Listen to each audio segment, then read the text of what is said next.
अब जो मैं आगे बताने वाला हूँ उसको अच्छे से सुनिए, क्योंकि बहुत सारे नीट एस्पिरेंट्स इसी बात को लेके हमेशा अपने मेन नीट एग्जाम में गलती कर बैठते हैं। Understanding is everything.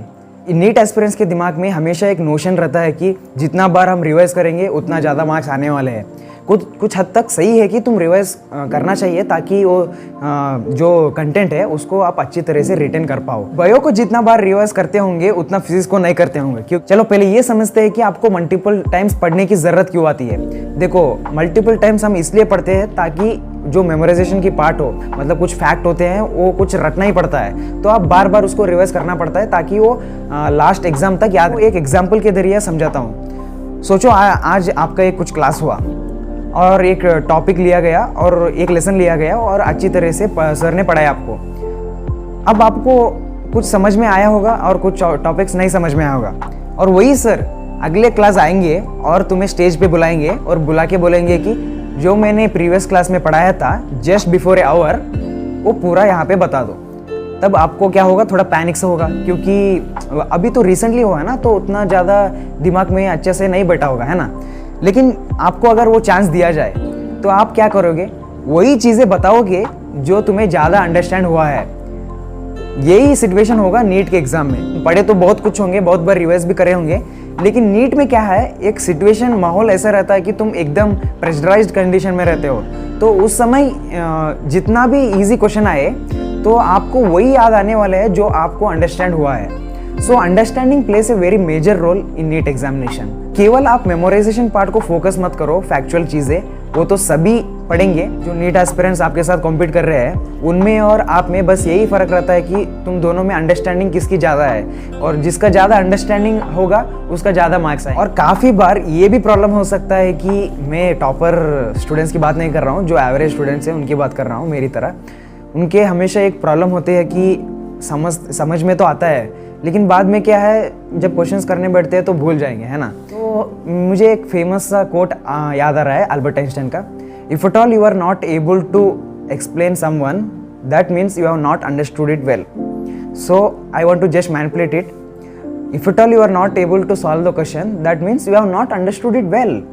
Just you are assuming yourself that you have understood the topic, just reading it superficially. तुम वो टॉपिक को बस सुपरफिशियली पढ़ के ये समझ लेते हो कि मुझे वो टॉपिक पूरा अंडरस्टैंड हुआ है। काफ़ी बार ऐसे करते हैं स्टूडेंट्स कि वो एक्चुअली वो टॉपिक बहुत डेप्थ में होता है, सुपरफिशियली हम उसको पढ़ के ये सोच लेते हैं कि यार मुझे ये टॉपिक अच्छे से अंडरस्टैंड हुआ है, लेकिन एक्चुअल में ऐसा होता नहीं है। उस टॉपिक को that topic depends you lot more time, so you should spend that time in understanding that topic, then later on you should go with the questions. तो इस प्रॉब्लम का यही सोल्यूशन है। Ever neglect a single topic from your text book. देखो अक्सर क्या होता है, कुछ ऐसे टॉपिक्स होंगे जो हम अक्सर नेग्लेक्ट करते हैं, क्योंकि हम ये सोच के चलते हैं कि वो टॉपिक क्यों आएगा एग्जाम में। एक्चुअल में वो टॉपिक्स ज़्यादा आपके अंडरस्टैंडिंग को डिमांड करते हैं। It requires lot of understanding in the topic. वो टॉपिक को आपको अच्छी तरीके से अंडरस्टैंड करना होता है, लेकिन वो ज़्यादा अंडरस्टैंडिंग और ज़्यादा टाइम लेने के कारण आपका दिमाग ये बोलता है कि यार ये थोड़ा टफ है, इसको क्या करेंगे हम अगले दिन या कभी और पढ़ेंगे, अभी प्रेजेंट के लिए ये लेसन को ख़त्म कर देंगे, है ना। यही होता है ऑलमोस्ट। लेकिन जब अगला जो बार है वो आता ही नहीं, आपका नीट का एग्ज़ाम आ जाएगा और आप सोचोगे यार ये शायद नहीं आएगा, इसको छोड़ देंगे, आप छोड़ के जाओगे और जो नीट एग्ज़ाम में जब आप बैठोगे वो उसका क्वेश्चंस देखोगे और सोचोगे यार ये काश मैंने पढ़ा होता। तो ये चीज़ मेरे साथ हुआ था।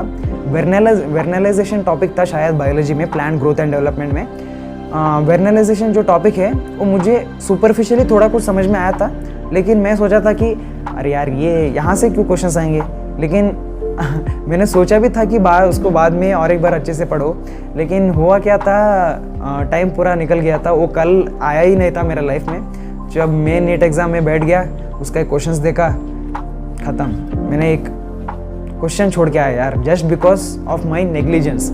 सो you should not be neglecting even a single topic. Examiner को भी पता होता है कि तुम किस टॉपिक को नेग्लेक्ट करने वाले हो, तो एग्जामिनर सेटर वही से क्वेश्चंस पूछेंगे। चलो आपको और अच्छी तरीके से समझाने के लिए मैं अपने खुद के जो नीट प्रिपरेशन में हुआ सा एक इंसिडेंट बताता हूँ।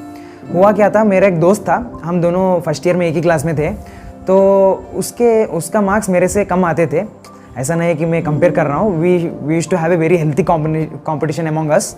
तो क्या हुआ क्या था, वो क्या करता था, सोचो एक वीक में एक टेक्स्ट होने वाला है, उसके सर्टन सब्जेक्ट्स और उसके लेसन्स होंगे। तो होता क्या था, वो लेसन्स पूरा मैं फर्स्ट टाइम पढ़ता था और 2-3 बार रिवाइज करके एग्ज़ाम में जाके बैठता था। लेकिन वो मेरा दोस्त क्या करता था, बस एक ही बार पढ़ लेता था, शायद ही और एक बार वो रिवाइज करने बैठता था और एग्ज़ाम भी लिखता था और मार्क्स मेरे से थोड़ा कम आते थे, ज़्यादा नहीं। लेकिन जब हम सेकेंड ईयर में गए और जब हमारा नीट का एग्ज़ाम पास आ रहा था, तब उसका मार्क्स भाई क्लास में टॉप थे। तब मैंने उसको पूछा, भाई हाउ इट इज़ पॉसिबल, मैंने इतना फर्स्ट ईयर में इतना ज़्यादा मार्क्स लेने के बावजूद भी अब मेरा मार्क्स जब मैं सेकेंड ईयर में उतना ड्रास्टिकली चेंज नहीं हुए जितना तुम्हारे हुए। फिर he was just preparing his concepts. तो तब क्या होता है, जो मेमोराइजेशन का पार्ट होता है उसको ज़्यादा टाइम नहीं मिलता है, इसके कारण उसके फर्स्ट ईयर में मार्क्स कम आ रहे थे। और सेकेंड ईयर में क्या हुआ, जो उसका अंडरस्टैंडिंग का पार्ट था कॉन्सेप्चुअली, वो पूरा स्ट्रांग था। मेमोराइजेशन पार्ट देखो, मेमोराइजेशन पार्ट तुम फर्स्ट ईयर में कितना भी बार रिवाइज करे होंगे, सेकेंड ईयर में उसको रिवाइज करना ही पड़ेगा। उसका अंडरस्टैंडिंग ऑफ कॉन्सेप्ट्स अच्छा थे। अब उसका टाइम कहाँ जा रहा है, मेमोराइजेशन में। तो हुआ क्या, उसका मार्क्स बढ़ गए, simple. So if 10 times of revision is equal to 1 time of understanding according to me. अब मैं ऐसा नहीं बोल रहा हूँ कि रिवाइज मत करो, revision is also important, but what more important is you understand that, then later on you revise it. बिना अंडरस्टैंड किए बस रट्टा मारते जा रहे हो, that doesn't make any sense. अगर आपका बैकलॉग्स है, अगर आपको पता नहीं चल रहा है कि कैसे क्लियर करें, so I made a video on that, so you can do watch that. I have given it in the I button. That's it. I would like to end this video here. अच्छे से पढ़ते रहो यार, उतना ज़्यादा pressure मत लो, be calm, have patience, पढ़ते रहो, मजे करते रहो। That's it, see you in next video.